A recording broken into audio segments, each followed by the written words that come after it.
Assalamualaikum warahmatullahi wabarakatuh. Perkenalkan, nama saya Faisal Rahman Fadilah dengan NPM 43434022020-293 dari kelas S1 Manajemen A 2020. Pada kesempatan kali ini saya akan menjelaskan mengenai akad tijaroh atau akad komersil, yang dimana akad tijaroh ini adalah segala macam perjanjian yang berhubungan dengan transaksi demi mendapatkan sebuah keuntungan. Nah, di dalam akad tijaroh ini ada beberapa akad lainnya seperti akad bai al mutlak, akad murabahah, akad salam, akad istisna, dan akad sarf. Yang pertama ada akad bai al mutlak. Nah, akad bai al mutlak adalah tukar menukar suatu barang atau benda dengan mata uang. Biasanya bai al mutlak ini identik dengan kegiatan jual beli secara tunai. Namun di era digitalisasi ini sudah banyak orang yang membayar barang atau jasa dengan menggunakan metode cashless atau tanpa menggunakan uang secara fisik.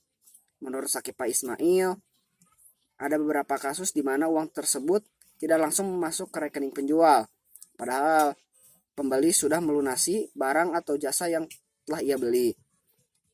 Oleh karena itu, para ulama kontemporer menoleransi proses tersebut.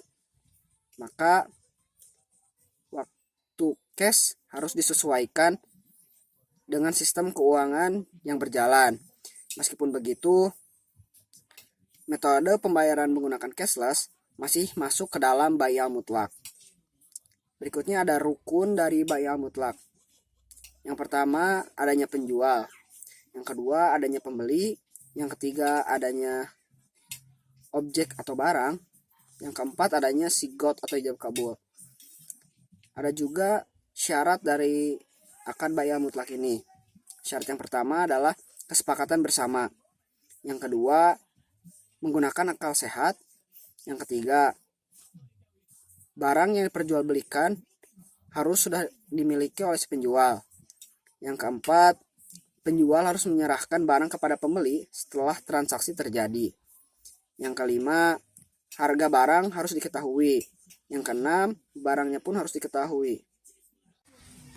Nah, untuk contohnya, jika kita ingin membeli semangkok bubur dengan harga 5.000, kemudian kita membeli bubur tersebut, nah disitulah yang terjadi yang namanya akad bai al mutlak.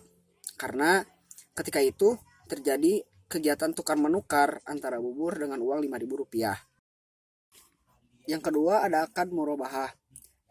Menurut Dr. Muhammad Syafi'i Antonio dalam bukunya yang berjudul Bank Syariah dari Teori ke Praktik, beliau menjelaskan bahwa akad murabahah adalah akad jual beli dengan menetapkan harga perolehan dan margin keuntungan yang besarnya telah disepakati oleh kedua belah pihak. Atau akad murabahah juga bisa diartikan sebagai proses penjualan barang dengan harga asli yang kemudian menjualnya kembali dengan menetapkan selisih harga untuk memperoleh keuntungan dengan nilai tertentu. Ada pula rukun dari akad murabahah. Yang pertama adanya penjual, yang kedua adanya pembeli, yang ketiga adanya objek jual beli, yang keempat adanya harga, yang kelima adanya sigot atau ijab kabul. Ada pula syarat dari akad murabahah. Yang pertama, penjual harus memberitahu biaya barang kepada pembeli. Yang kedua, kontrak pertama harus sah sesuai dengan rukun yang telah ditetapkan.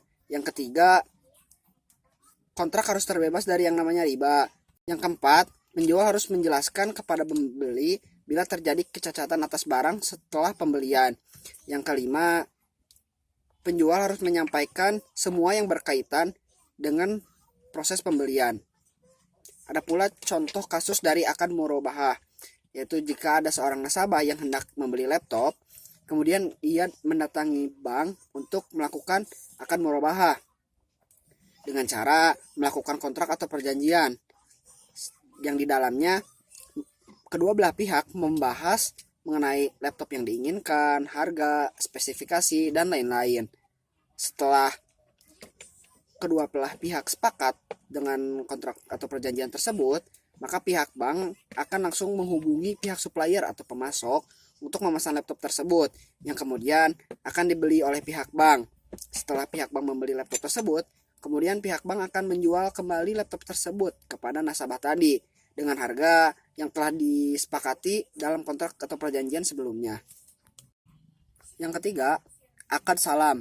Menurut Profesor Dr. Haji Jaih Mubarok dan Dr. Hasanuddin, akad salam adalah istilah dari literasi Arab yang memiliki makna etimologi, yaitu menyerahkan, memberikan, meninggalkan, atau mendahulukan. Atau dengan kata lain, akad salam ini adalah proses penjualan barang yang penyerahannya ditunda atau dengan pembayaran modal lebih awal, sedangkan barangnya diserahkan di kemudian hari setelah adanya pemesanan.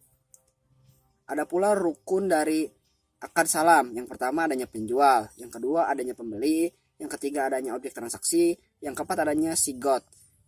Nah, jika salah satu dari rukun tersebut tidak ada dalam sebuah transaksi, maka akad tersebut tidak sah menjadi akad salam, atau mungkin tidak termasuk ke dalam akad salam.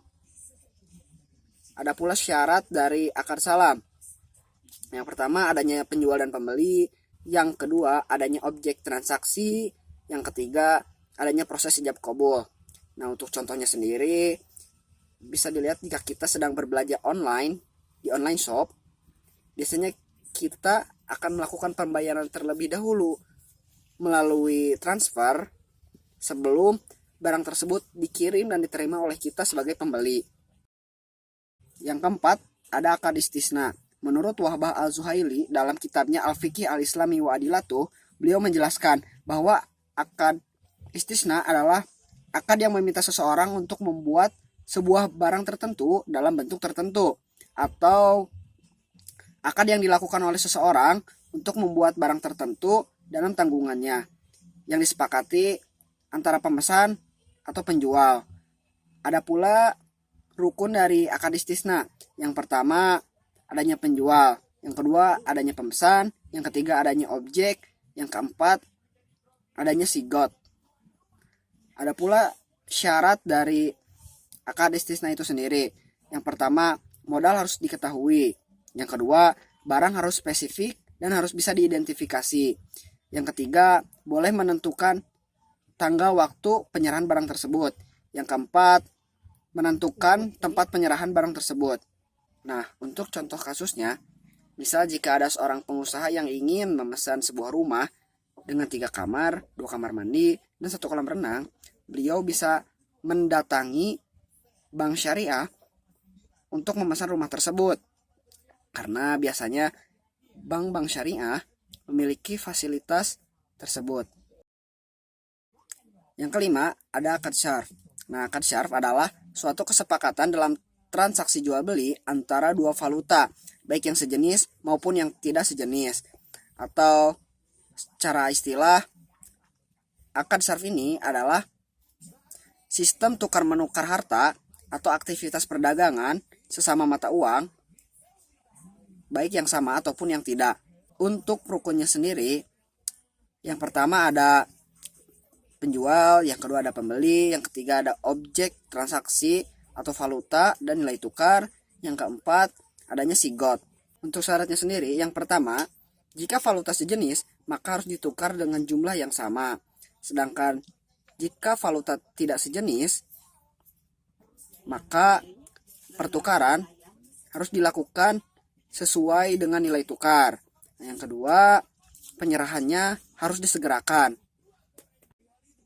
Untuk contohnya sendiri, jika ada seorang turis yang datang ke Indonesia, maka dia secara otomatis harus menukarkan uang dolarnya menjadi rupiah di money changer agar si turis tersebut dapat menggunakan uang tersebut di negara Indonesia.